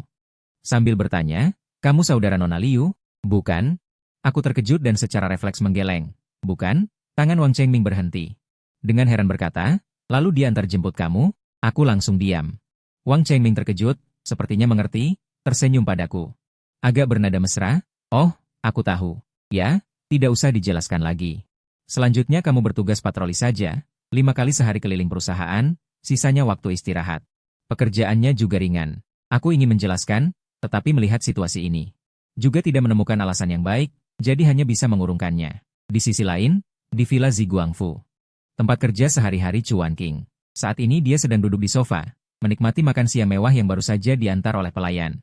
Dia sedang melakukan panggilan video dengan Yu Xueyan melalui layar LCD besar. "Iya, Nona. Menurutmu, orang ini apakah otaknya bermasalah? Makanan di restoran kita dimasak oleh koki bintang. Dia tidak mau makan, malah pesan makanan delivery." Ekspresi wajah Yu Xueyan yang tidak mengerti membesar di layar. Chuan Qing dengan santai menyendok sesendok yogurt ke mulutnya, di matanya muncul sedikit rasa tertarik. "Apa kata Tianhan?" "Tidak bilang apa-apa. Katanya Lin Feng ingin ganti mobil." Dia bilang Maibach terlalu mencolok, tidak nyaman untuk pergi kerja. Ekspresi wajah Yu Xueyan yang tidak mengerti membesar di layar. Mulut penuh keluhan. Laki-laki ini permintaannya banyak sekali. Aku benar-benar tidak mengerti. Terlalu mencolok, mata Chuan Qing berkedip, di dasar matanya terpantul sedikit kenakalan. Kalau begitu ganti saja dengan Rolls-Royce. Sebelum Yu Xueyan selesai bicara, dia sudah dipotong oleh perkataan Chuan Qing. Nona, ini main-main? Maibach hitam relatif sudah cukup rendah hati. Sekarang langsung ganti ke Rolls-Royce. Bukankah ini memberitahu seluruh perusahaan siapa diriku? Tapi dia tidak berani membantah keputusan Nona, hanya bisa mengangguk. Baik, nanti aku bilang ke Tianhan. Chuan Qing tidak menjawab lagi. Dia menatap berbagai hidangan indah di piring sambil berpikir, lalu sudut bibirnya sedikit terangkat. Sudah kubebaskan kau. Masih ingin memutuskan hubungan denganku? Tidak semudah itu. Bibirnya bergerak-gerak. Suara dingin terdengar. Beritahu Dewan Direksi, besok jam 9 pagi. Aku akan datang ke perusahaan untuk mengadakan rapat dewan. Yu Xueyan terkejut. Sejak Nona mengambil alih perusahaan, rapat selalu dipimpin olehnya. Nona biasanya bekerja di villa di kota, paling-paling hanya panggilan video. Baru setahun sekali ke perusahaan. Tapi jarak terakhir Nona ke perusahaan belum genap sebulan. Sekarang mau pergi lagi. Ini terlalu aneh. Tapi Yu Xueyan juga tidak berani banyak bicara, hanya bisa mengangguk. Baik, aku mengerti. Aku akan sampaikan sekarang. Chuan Qing tidak berbicara lagi. Dia makan dengan gerakan anggun, sesendok demi sesendok. Yu Xueyan tahu diri, tidak banyak bicara lagi. Dia sendiri yang menutup telepon. Waktu istirahat siang berlalu dalam sekejap, para karyawan juga kembali ke pos kerja masing-masing. Sore hari kerja berjalan seperti biasa. Aku sempat memesan makanan delivery dan membeli beberapa peralatan makan untuk diriku sendiri. Lagi pula perusahaan punya tunjangan makan. Sayang kalau tidak dipakai. Chuan Qing juga tidak bilang kapan akan melepaskanku. Selagi masa ketertarikannya ini masih ada. Dan dia masih memberiku pekerjaan, aku bisa hemat sebanyak mungkin. Sampai nanti dia bosan. Aku punya tabungan untuk ganti pekerjaan. Sore hari setelah patroli terakhir selesai, Wang Chengming malah mengumpulkan semua orang. Katanya mau rapat. Di area kerja luar ruangan, Wang Chengming berdiri di tengah-tengah. Dengan wajah serius dia berkata kepada semua orang. Semuanya, aku umumkan sesuatu. Besok jam 9 pagi.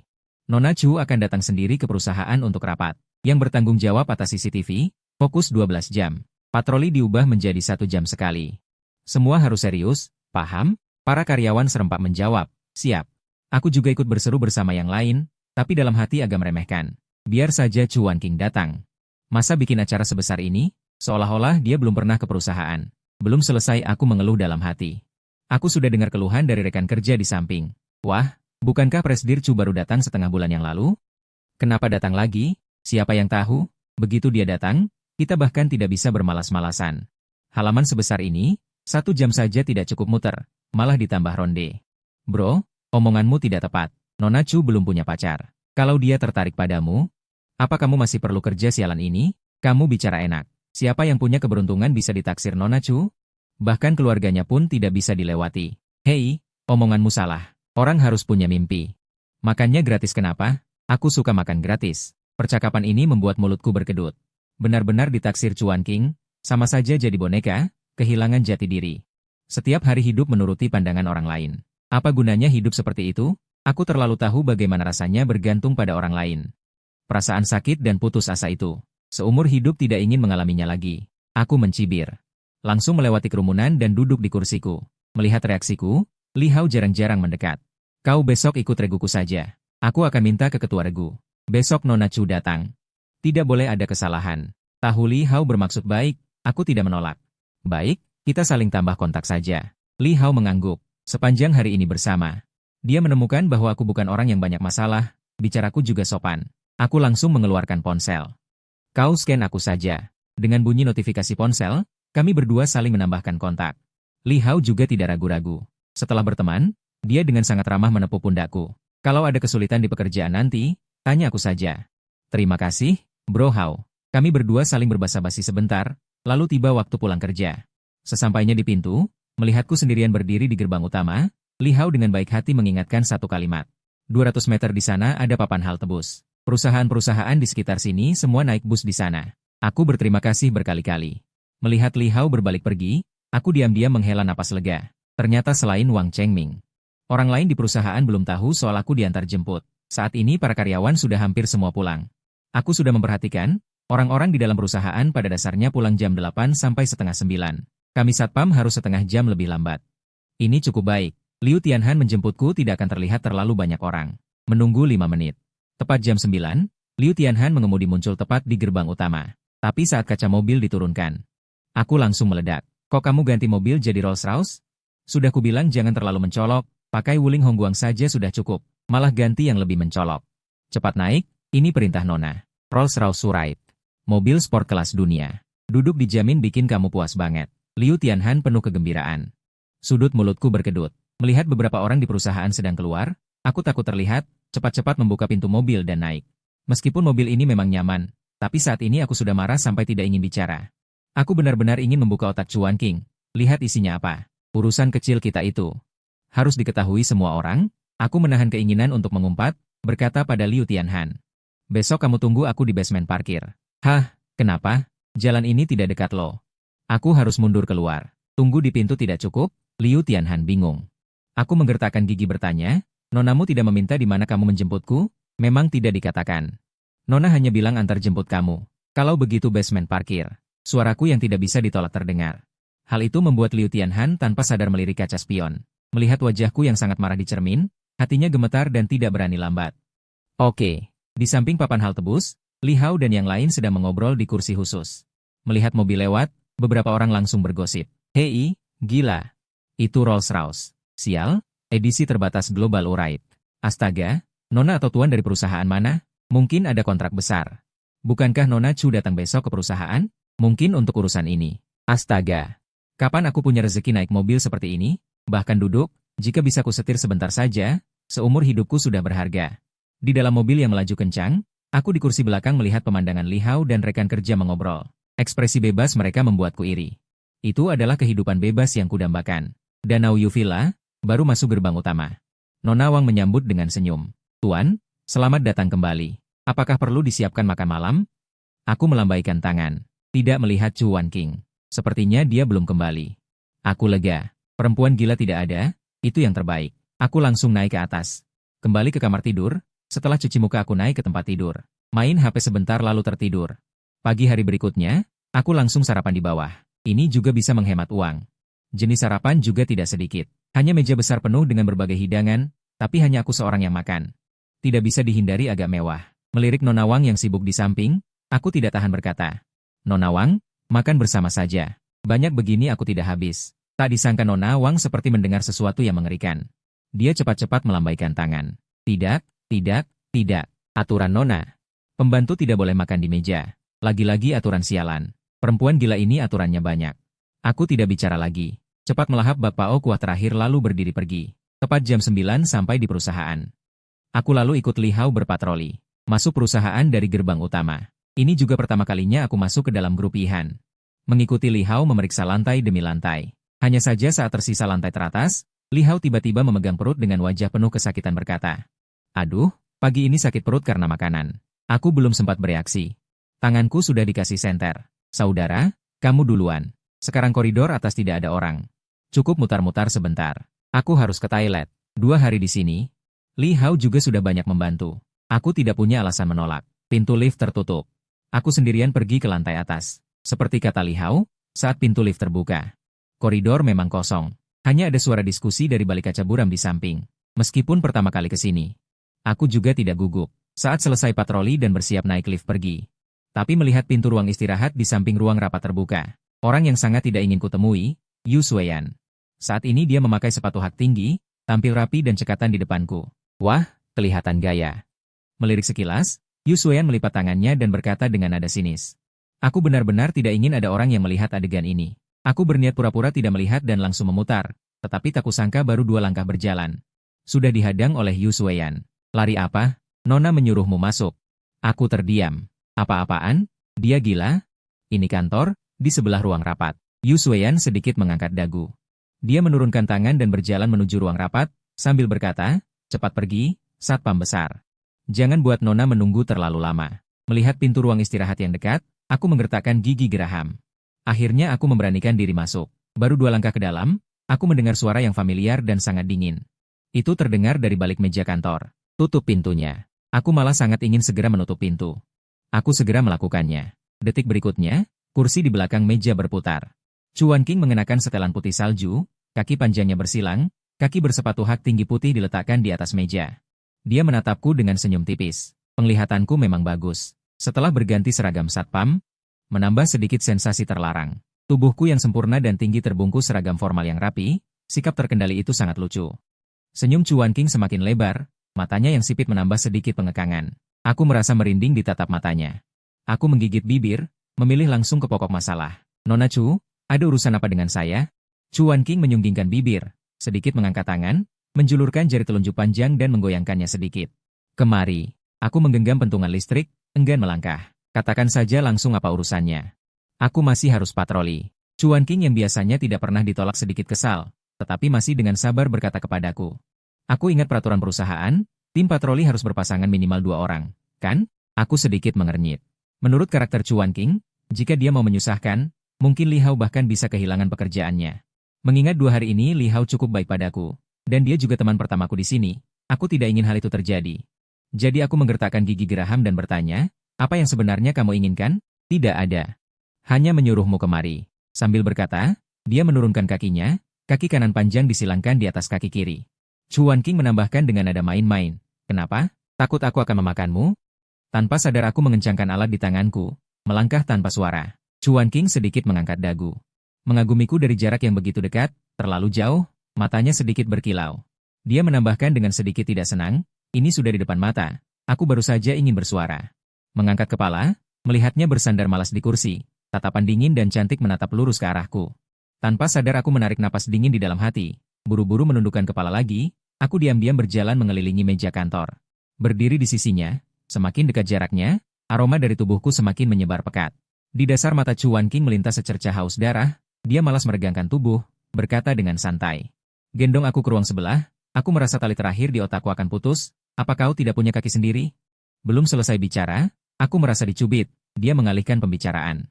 Pandangannya jatuh pada monitor di meja, di sini ada kamera pengawas di mana-mana, kau pikir bisa kabur? Chuan King menoleh, melanjutkan dengan nada mengejek, kau juga tidak ingin aku menelepon polisi, kan? Satpam besar, setelah diam lama, aku buka suara. Kau mau ke ruang rapat, kan? Aku ingin bilang aku bisa mengantarnya sampai pintu, tidak perlu masuk. Tapi Chuan King tertawa, sepatu tidak nyaman, gendong aku ke ruang ganti saja. Aku diam sejenak, meletakkan alat ke lantai, lalu menggendong Chuan King dengan posisi horizontal. Aku tidak berani kendur, takut menjatuhkan nona besar ini, tapi tangan Chuan King sama sekali tidak diam. Gila-gilaan meraba-raba di bawah tubuhku, aku malu dan tidak nyaman. Aku mengatupkan bibir yang agak kering dan berkata dengan suara teredam.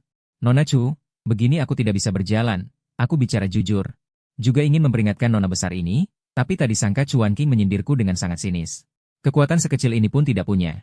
Bagaimana jadi satpam perusahaanku? Aku dibungkam. Hanya bisa mempercepat langkah, pasrah menggendongnya menuju ruang ganti, entah disengaja atau tidak. Aku baru saja susah payah membungkuk, menarik gagang pintu ruang istirahat, saat pintu terbuka.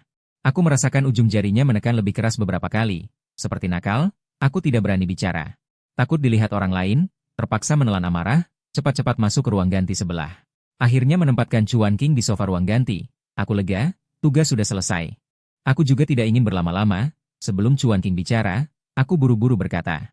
Aku harus melanjutkan patroli, jadi aku pergi tanpa menoleh ke belakang. Chuan King di belakangku jarang sekali mempersulitku.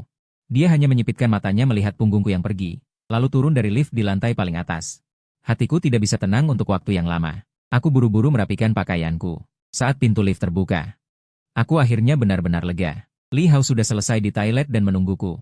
Melihatku keluar, dia terkejut melihat tanganku kosong. Sobat, di mana alat kita? Pikiranku langsung kosong. Tiba-tiba teringat pentungan listrik dan senter yang tertinggal di ruang istirahat. Sial, apa aku harus kembali lagi? Aku benar-benar tidak ingin naik lagi untuk kedua kalinya, jadi aku menggaruk kepala dan mengarang cerita. Baru saja memeriksa kotak listrik. Sepertinya tertinggal di meja sebelah. Li Hao melirik dengan tatapan tak percaya, lalu melihat waktu. Sudahlah, ditaruh di sana tidak apa-apa. Hampir jam 11. Mereka sedang rapat dengan istirahat di tengah, kita tidak bisa mengganggu. Cari waktu lain untuk mengambilnya. Aku mengangguk, lega dalam hati. Aku mengikuti Li Hao menuju area kerja. Tidak lama duduk, kami harus patroli ronde kedua. Kali ini kami bertanggung jawab di area luar, berkeliling halaman bolak-balik beberapa kali selesai. Chuan King tidak datang mencari masalah lagi. Hingga siang hari, kudengar Wang Chengming mengatakan Chuan King sudah meninggalkan kantor. Akhirnya aku lega. Sehari berlalu dengan cepat. Menjelang malam, semua orang sudah banyak yang pulang. Ini kebiasaan biasa. Pada hari Cuan King datang ke kantor. Mereka bisa pulang 1 jam lebih awal. Orang-orang di ruang satpam cepat berkurang. Dengan bosan, aku duduk di tempat kerjaku sambil main ponsel. Aku berencana berangkat ke garasi jam 8.50, tapi sebelum sempat bersantai, ku dengar suara seorang gadis dari luar. Ada orang? Paman Wang, apa kamu di sini? Saat itu hanya aku sendiri di ruang satpam. Aku menyimpan ponsel, berdiri, dan membuka pintu. Kulihat seorang gadis berdiri di depan pintu, mengenakan seragam kantor yang kebesaran. Dengan wajahnya yang cukup imut, penampilannya terlihat agak lucu. Melihat ada orang, gadis itu segera mendekat. Paman Wang mana? Semua sudah pulang? Aku memandangnya dengan geli. Jam kerja sudah selesai. Mau ngapain? Gadis itu tanpa tidak mengerti, wajahnya langsung cemberut. Ah, gimana dong? Mobilku rusak, harus panggil derek. Mendengar itu, aku berkata dengan baik hati, aku bukakan pintu untukmu, telepon derek saja. Tidak bisa, derek itu besar, harus masuk perusahaan harus izin Paman Wang. Gadis itu bergumam, tapi sedetik kemudian, matanya tertuju padaku. Timbul secercah harapan. Kak, kamu bisa perbaiki mobil? Mendengar itu, aku agak terkejut. Apa masalah mobilmu? Sepertinya soal mesin, tidak bisa di-starter. Bahkan tidak bisa jalan. Melihat dia sendiri tidak tahu pasti apa yang rusak, sepertinya pengemudi baru. Ayo, biar aku lihatkan. Terima kasih, Kak. Mata gadis itu langsung berbinar. Dia mengikutiku dengan semangat menuju garasi bawah tanah. Kamu baru masuk kerja? Di jalan aku bertanya santai. Gadis ini kelihatan tidak terlalu tua. Iya, aku baru lulus. Keluargaku pakai koneksi untuk masuk. Mendengar itu, sudut mulutku berkedut. Dia tidak sungkan, hal seperti itu langsung diucapkannya. Aku mengingatkan dengan baik hati. Dunia kerja tidak seperti sekolah, hal seperti ini sebaiknya jarang diucap. Aku tahu, Kak. Tenang, Kak. Aku bilang karena merasa kakak baik. Gadis itu mengedipkan mata nakal. Kak, namaku Xia Qingqing. Mulai sekarang kita berteman. Aku tidak terlalu ingin berteman. Semakin banyak teman, semakin aku bisa dikendalikan. Li Hao hari ini contohnya. Kakak namanya siapa? Dia mengedip, mendongak melihatku yang lebih tinggi setengah kepala. Mataku berkilat, nada jawabanku juga lebih dingin. Lin Feng. Sambil ngobrol, kami sampai di garasi bawah tanah. Di bawah petunjuk Xia Qingqing. Aku memeriksa bodi mobil dengan saksama. Akhirnya dengan agak kesal, kusuruh Xia Qingqing memasukkan kunci. Saat dia memasukkan kunci, sudut mulutku berkedut. Apa kamu tidak menginjak kopling? Xia Qingqing langsung sadar. Dia menggaruk kepala dengan canggung. Aku baru lulus ujian SIM, lupa. Aku benar-benar kesal. Dengan begini saja keluarganya tega membiarkannya jalan? Sungguh nekat. Xia Qingqing naik ke kursi pengemudi, memasang sabuk pengaman, dan buru-buru berkata, tenang. Aku mengemudi cukup stabil, cuma lupa sebentar. Kakak mau pulang? Bagaimana kalau aku antar? Dengan kemampuan sejelek itu mau mengantarku? Dia berani antar. Aku tidak berani naik. Kulihat dari kejauhan Rolls-Royce yang mencolok itu perlahan masuk ke garasi. Tidak usah, cepatlah pergi. Aku juga sebentar lagi pulang kerja.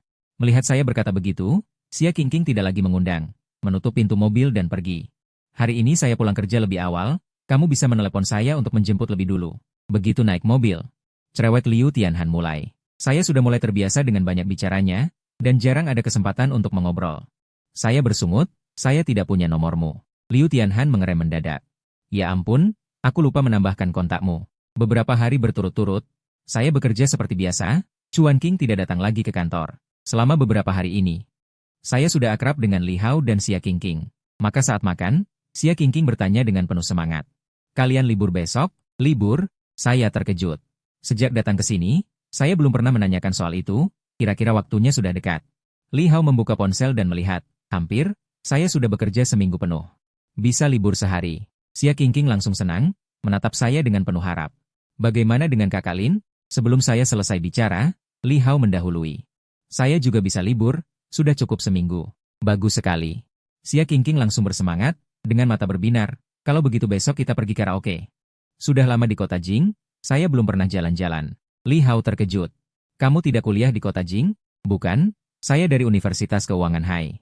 Kampus kami ketat aturannya, jadwal kuliah juga padat. Ibu saya khawatir nilai saya tertinggal, tidak mengizinkan saya main sembarangan. Mendengar ini, nada bicara Xia Qingqing sedikit lesu, sepertinya menyentuh hal yang menyedihkan. Menyadari salah bicara, Li Hao buru-buru menyantap beberapa suap nasi, berkata dengan tidak jelas. Baiklah, malam ini kita bersenang-senang, besok bangun siang. Mata Xia Qingqing yang lesu langsung berbinar. Penuh harap menatap saya. Kalau Kakak Lin, belum sempat dia selesai bicara. Saya langsung memotong, saya tidak ikut, saya masih ada urusan malam nanti. Melihat wajah lugu Xia Qingqing dipenuhi kekecewaan, Li Hao merasa iba dan menggerutu. Pokoknya besok bisa bangun siang. Kenapa kamu merusak suasana? Ini bukan merusak suasana, meskipun saya juga ingin pergi. Tetapi keberadaan saya selalu dipantau oleh wanita gila itu. Kalau benar-benar pergi, entah apa akibatnya. Terpaksa saya menolak dengan keras, saya memang ada urusan, tidak enak. Kenapa? Mau kencan dengan pacar? Li Hao menyisipkan sayur di mulutnya. Sambil bercanda. Namun Xia Qingqing di seberang tiba-tiba tegang, mengawasi saya dengan hati-hati. Bukan, saya menggeleng, mata saya redup. Memang, sepertinya saya juga tidak melihat kamu mengobrol dengan siapapun. Gumam Li Hao, lalu tiba-tiba dengan santai. Atau jangan-jangan orang tuamu tidak mengizinkanmu keluar malam? Melihat saya diam, Li Hao merangkul bahu saya. Kawan, sudah sebesar ini masih diatur ketat oleh keluarga? Kita sudah dewasa. Pergi main saja kenapa? Siapa yang bisa melarang? Mata saya tiba-tiba berkilat. Sepertinya kata-kata Li Hao ada benarnya. Sejak mengenal Chuan Qing dan mengalami semua itu, saya seperti mengalami reaksi stres, terlalu takut padanya. Sekarang saya sudah bekerja. Meskipun masih di bawah pengawasannya, setidaknya saya manusia hidup. Masa saya harus hidup di bawah bayang-bayangnya seumur hidup? Maka saya mengangguk dan mengubah keputusan. Belum sempat mereka berdua senang, saya buru-buru menambahkan. Kalian pergi dulu malam ini, saya urus sesuatu, kita ketemuan di depan bar. Akhirnya saya setuju. Mereka berdua tentu tidak keberatan. Li Hao langsung bilang mau nebeng mobil Xia Qingqing. Xia Qingqing langsung mengiyakan. Saya menyeringai, menunduk makan. Dalam hati merencanakan bagaimana bicara dengan Liu Tianhan soal ini malam nanti. Waktu cepat berlalu hingga malam, Liu Tianhan seperti biasa menunggu di garasi. Begitu membuka pintu mobil, Liu Tianhan buru-buru mendesak. Cepat-cepat. Saya nanti masih harus pergi ke kota Hai. Saya terkejut, tidak langsung naik mobil. Ke kota Hai? Iya, kakak Suyan bilang suruh saya antar barang ini. Entah apa, dibungkus rapat sekali. Sambil menyetir, dia menunjuk ke kursi penumpang depan. Saya melirik sebuah kotak besar di kursi depan. Tidak bergerak selama perjalanan, sepertinya berisi benda berat. Kalau begitu kamu pergi ke kota Hai dulu. Nanti jemput saya lagi. Liu Tianhan terkejut, cepat-cepat berkata, tidak bisa. Tugas dari Nona adalah menjemput Anda kembali ke villa. Cuma suruh saya pulang ke villa, tidak bilang jam berapa. Saya sudah pandai mengelak sekarang. Besok libur, saya mau main ke KTV. Saya kirim lokasi ke kamu, setelah kamu pulang dari kota Hai, jemput saya lagi. Sambil berkata begitu, saya naik ke mobil. Pukul 9:30 malam, tiba di KTV. Musik yang semakin riuh bergema di kepalaku. Semakin keras, pikiranku yang tersiksa akhir-akhir ini perlahan pulih. Baru saja masuk, bahuku disentuh seseorang. Qingqing bilang kau akan segera datang, jadi dia turun menjemputmu. Tak kira waktunya pas sekali. Melewati kerumunan yang renggang. Naik lift, Li Hao langsung membawaku mendorong pintu kamar 301. Di dalam ruangan, Xia Qingqing sudah menyiapkan minuman. Dia menjeda dan menunggu. Melihat orang masuk, Xia Qingqing langsung mengambil kartu remi di atas meja dengan semangat. Kita sepakat ya, hari ini mabuk sampai pulang. Oke, aku pria dewasa, masa kalah sama kamu? Li Hao berseru sambil maju. Aku sedikit tersenyum, lalu mengikutinya maju. Sementara itu, di kamar 603 lantai atas, Ziwei, sepertinya aku melihat mantan pacarmu. Baru saja masuk, sahabat Fang Ziwei, Yu Weiwei, dengan wajah gugup berbisik di telinganya. Fang Ziwei, pipinya memerah, sedikit mabuk menjawab, mantan pacarku yang mana? Yu Weiwei sangat gugup, ya Lin Feng itu, yang baru kamu putuskan bulan lalu. Kamu lupa? Siapa? Fang Ziwei hampir menjatuhkan gelasnya karena kaget. Dia cepat-cepat tersenyum pada orang-orang di ruangan. Kakak-kakak, main dulu ya. Aku dan Weiwei ke toilet sebentar. Sambil berkata, dia segera bangkit dan menarik Yu Weiwei keluar ruangan. Kamu bilang lihat Lin Feng? Fang Ziwei sangat tegang, mencengkeram kedua bahu Yu Weiwei dengan serius. Iya. Aku pergi ke lantai 3 dengan seorang pria. Bukan, dia sakit ya? Waktu itu aku sudah bicara sejelas itu padanya. Kenapa dia masih seperti bayangan? Fang Ziwei mengeluh dengan wajah penuh jijik. Siapa bilang tidak? Yu Weiwei tampak khawatir. Hari ini kan ulang tahun Tuan Yu. Aku datang pas ya, Wan. Ucapannya bahkan belum selesai. Fang Ziwei sudah tahu maksudnya. Tidak bisa. Hari ini pesta ulang tahun Tuan Yu. Yang datang semuanya anak-anak bangsawan. Kalau Lin Feng datang ribut, jangan bilang kamu mau memikat tuan muda. Aku juga takut aku akan hancur. Mata Fang Ziwei tajam, seolah mabuknya tadi hanya pura-pura. Lalu bagaimana kita? Yu Weiwei langsung panik. Fang Ziwei mengerutkan kening. Diam sejenak, dia mengeluarkan ponsel. Jangan panik dulu, aku telepon dulu. Yu Weiwei terus mengangguk, melihat Fang Ziwei menekan sederet nomor, lalu berbalik dan berjalan 2 langkah ke dekat. Xiao Hao, belum tidur kan? Kakak kasih kamu tugas. Di ruangan lain. Li Hao berbaring di sofa memohon ampun. Saudara Li, ini bahkan belum mulai, kamu sudah tidak tahan? Pria tidak boleh bilang tidak tahan. Wajah imut Xia Qingqing memerah, Menarik Li Hao berusaha membangunkannya. Tapi badan Li Hao besar, mana mungkin tenaga kecilnya bisa menariknya. Dia menarik beberapa kali. Mendengar dengkuran Li Hao seperti traktor, Xia Qingqing menyerah. Dia menoleh padaku. Kakak Lin, kalau begitu kita berdua main saja. Kamu belum banyak kalah, istirahat dulu. Lagi pula masih awal. Aku tersenyum dan menggelengkan kepala. Hal seperti bermain kartu. Sedikit pakai otak, aku bisa menang. Xia Qingqing juga dari Universitas Keuangan, sedikit bisa menghitung kartu. Yang kasihan si Li Hao, dari duduk sini belum pernah menang. Baiklah. Xia Qingqing mengangguk, mengusap perutnya lalu berdiri. Aku ke toilet dulu ya. Nanti kita bertempur habis-habisan. Oke, aku mengangguk. Melihat Xia Qingqing keluar, aku berdiri dan menjeda lagu dulu. Suara musik yang bising berhenti mendadak. Ruangan sunyi, hanya terdengar suara speaker kamar sebelah dan dengkuran berat Li Hao. Aku tersenyum pasrah. Karena bosan, aku mengeluarkan ponsel dan scroll video pendek. Waktu berlalu cepat, sudah hampir pukul 11.30. Xia Qingqing sudah pergi setengah jam, belum kembali juga. Lagi pula KTV ini ramai orang. Malam-malam begini, semua orang sudah minum alkohol. Meskipun di koridor pasti ada CCTV, tapi seorang gadis pergi sendirian. Tetaplah tidak aman. Aku berpikir sejenak, menatap Li Hao yang tertidur. Memutuskan untuk keluar mencari. Saat ini sudah cukup larut, orang yang lalu lalang kebanyakan pemabuk. Melewati koridor, baru saja sampai di depan toilet, aku hendak mencari pelayan wanita untuk bantu masuk. Di belakangku terdengar suara pria. Kamu Lin Feng kan? Aku mengerutkan kening. Berbalik, melihat seorang pemuda berambut pirang mengunyah pinang, menatapku dengan sangat sombong. Aku tidak suka orang macam ini. Aku malas peduli kenapa dia kenal aku, berbalik hendak pergi. Tapi si rambut pirang langsung merangkul bahuku. Mendekat ke telingaku, tersenyum sini sambil mengancam. Perempuan di ruanganmu ada di kamar kami. Kalau pintar, ikut aku.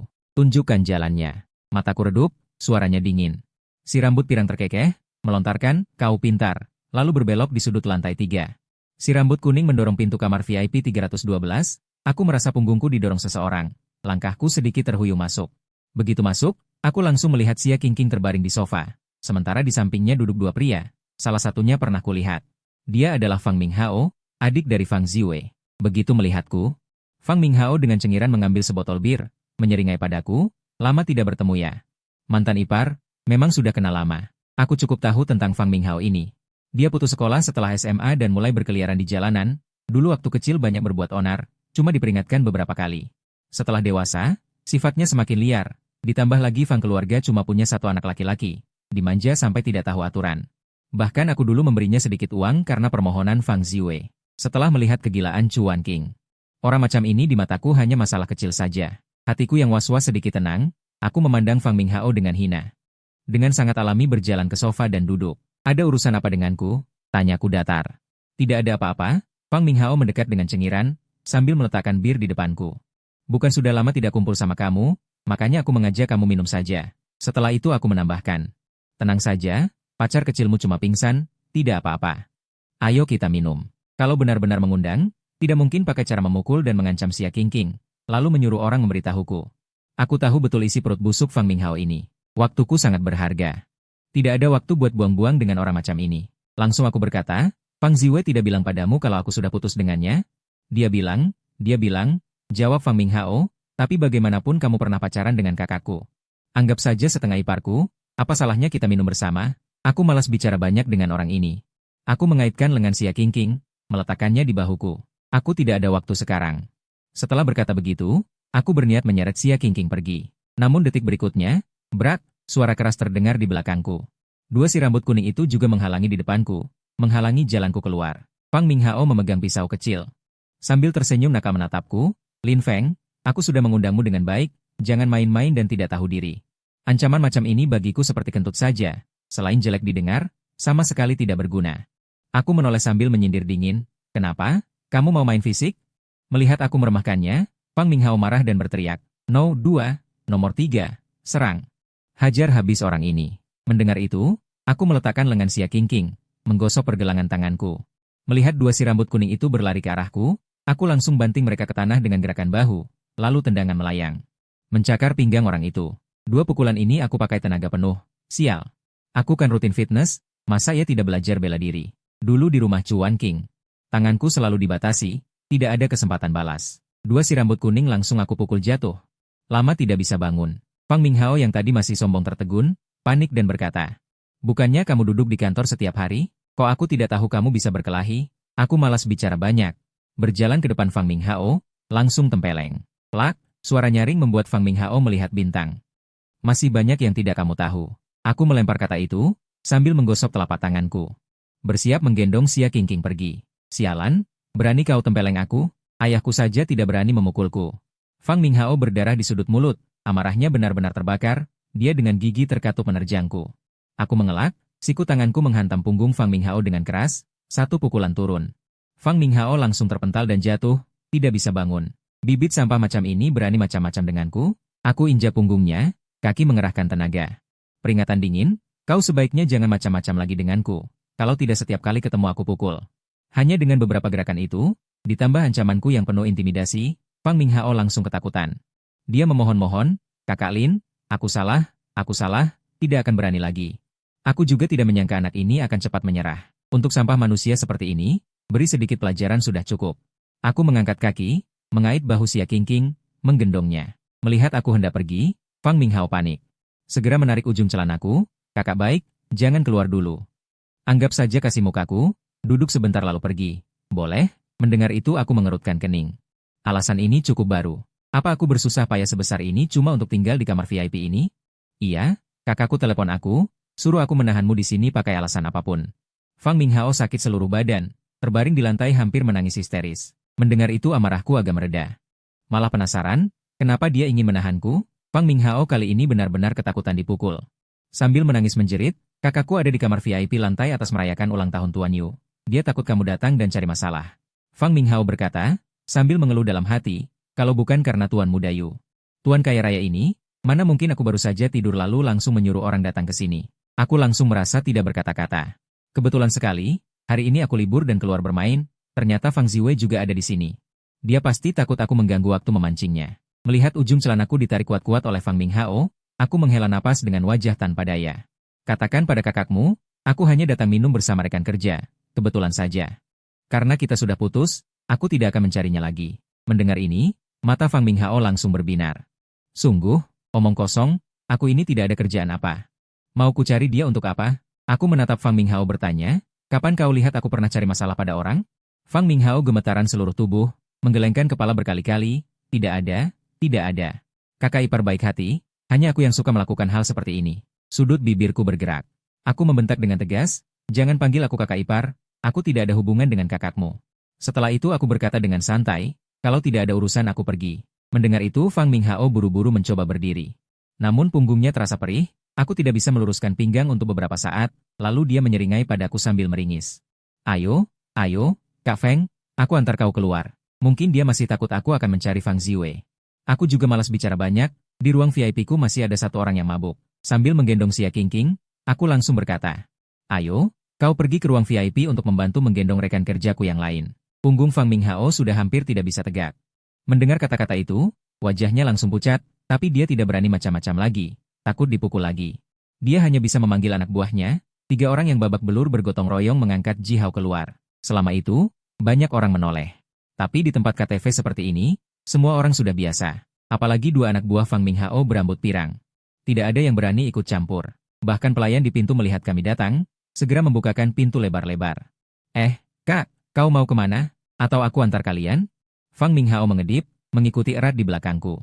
Aku tahu apa yang dia pikirkan. Aku juga malas bicara banyak dengan orang seperti ini, tidak usah, ada mobil yang jemput aku. Saat mengangkat Li Hao tadi, aku sudah menghubungi Liu Tianhan, dia sudah menunggu di luar pintu. Baik, kalau begitu aku antar kalian naik mobil. Fang Minghao menyambung. Detik berikutnya, dia melihatku berjalan menuju Rolls-Royce yang paling mencolok di pintu. Rolls-Royce? Tunggu, sepertinya itu edisi terbatas global. Masa sih? Bukannya kakakku bilang aku diusir dari keluarga Su? Fang Minghao terbelalak melihat. Kaca mobil Rolls-Royce itu turun, di dalamnya duduk seorang sopir wanita berpenampilan profesional, melambai padaku. Tuan Lin, ini, Liu Tianhan langsung melihat banyak orang aneh di belakangku. Dan seorang gadis yang kugendong. Aku memberi isyarat padanya untuk membuka pintu belakang, dengan hati-hati meletakkan Xia Qingqing di dalam. Sambil berbisik menjelaskan, rekan kerja mabuk, antarkan mereka pulang.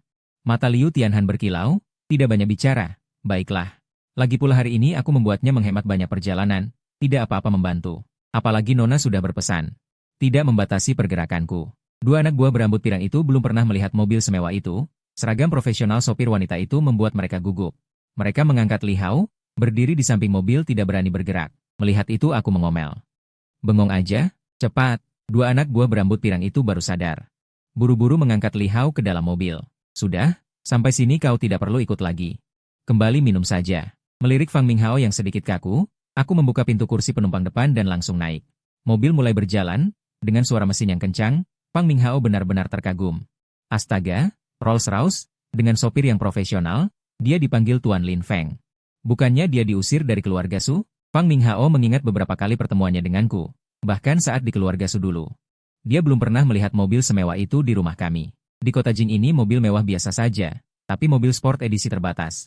Memang dia belum pernah melihat. Mungkin kakak iparku ini punya bisnis lain? Mata Fang Minghao langsung berbinar. Ini kan jauh lebih kaya dari Tuan Muda Yu. Dia buru-buru kembali ke KTV. Menelpon Fang Ziwei. Tak lama kemudian, Fang Ziwei muncul di ruang VIP 312. Xiao Hao, apa Lin Feng benar-benar pergi? Melihat ruang VIP yang kosong, Fang Ziwei bertanya dengan ragu. Iya. Fang Minghao mengangguk, buru-buru maju menutup pintu, menarik lengan Fang Ziwei dan berkata, Kak, aku bilang, kakak ipar pergi, dan dia pergi naik Rolls-Royce. Apa? Fang Ziwei gemetaran, wajahnya penuh keterkejutan. Rolls-Royce edisi terbatas global, dan dengan sopir yang super profesional, Fang Minghao sangat bersemangat. Memeluk lengan kanan Fang Ziwei, tersenyum dengan sanjungan. Kak, aku bilang, kakak ipar pasti masih punya harta. Kalau tidak bagaimana bisa membeli mobil sport mewah seperti itu? Bukankah dia sudah diusir dari keluarga Su? Bagaimana mungkin? Tanya Fang Ziwei dengan cemas dan ragu. Xiao Hao, apa kamu yakin kamu melihatnya dengan jelas? Sangat benar, aku bahkan membantu membukakan pintu mobil. Mata Fang Minghao berbinar. Sambil menepuk dada meyakinkan, aku juga mendengar sopir itu memanggil kakak ipar dengan sebutan tuan. Kakak coba pikir, kalau ini bukan mobil kakak ipar sendiri, masa orang bisa bicara seperti itu? Di dalam ruang VIP. Suara musik memekakan telinga, Fang Ziwei yang tadinya mabuk tiba-tiba tersadar. Bukannya merasa senang. Yang ada di pikirannya sekarang hanyalah kemarahan. Lin Feng ternyata diam-diam punya harta, dan segitu kayanya. Kenapa dia tidak bilang dari awal? Kalau dia bilang dari awal, tentu aku tidak akan mengatakan hal itu. Melihat Fang Ziwei tidak bicara, Fang Minghao panik, buru-buru menariknya. Kak, kamu harus mendapatkan kembali kakak ipar. Orang tua bilang, rumah dan maharku semua bergantung padamu. Kamu tidak boleh melewatkan kesempatan bagus ini. Mendengar perkataan adiknya, wajah Fang Ziwei pucat. Fang Minghao sepertinya menyadari sesuatu, tapi detik berikutnya, tidak apa-apa kak. Kakak ipar biasanya paling mendengarkanmu. Asalkan kamu mau kembali, aku pasti akan tetap baik padamu seperti dulu. Bagaimana mungkin? Fang Ziwei dengan wajah pucat duduk di sofa. Kenapa tidak mungkin? Sergah Fang Minghao. Kak, apa kamu lupa betapa baiknya kakak ipar dulu padamu? Aku sangat mencintaimu. Percaya asalkan kamu mau menjelaskan dengan baik padaku, aku pasti akan mengerti. Lagi pula kalian sudah pacaran 3 tahun. Mendengar kata-kata Fang Minghao, kenangan masa laluku terngiang di benaknya. Jika dia kembali sekarang, seharusnya Lin Feng akan memaafkan, kan? Lagi pula dia hanya tergelincir sesaat. Manusia, siapa yang tidak pernah tergelincir? Lagi pula Tuan Yu memang memakai otak yang dulu mati rasa karena alkohol setelah berpikir cepat mulai terbangun. Fang Ziwei merasa sudah memikirkannya dengan matang. Di bawah tatapan penuh harap Fang Minghao, dia mengeluarkan ponselnya. Membuka kotak obrolanku, mengetik satu baris teks. Lin Feng, hari ini aku menyuruh adikku menghadangmu karena aku ingin bertemu denganmu. Adikku salah paham dengan maksudku, jadi ekspresinya keliru. Apakah kamu ada waktu?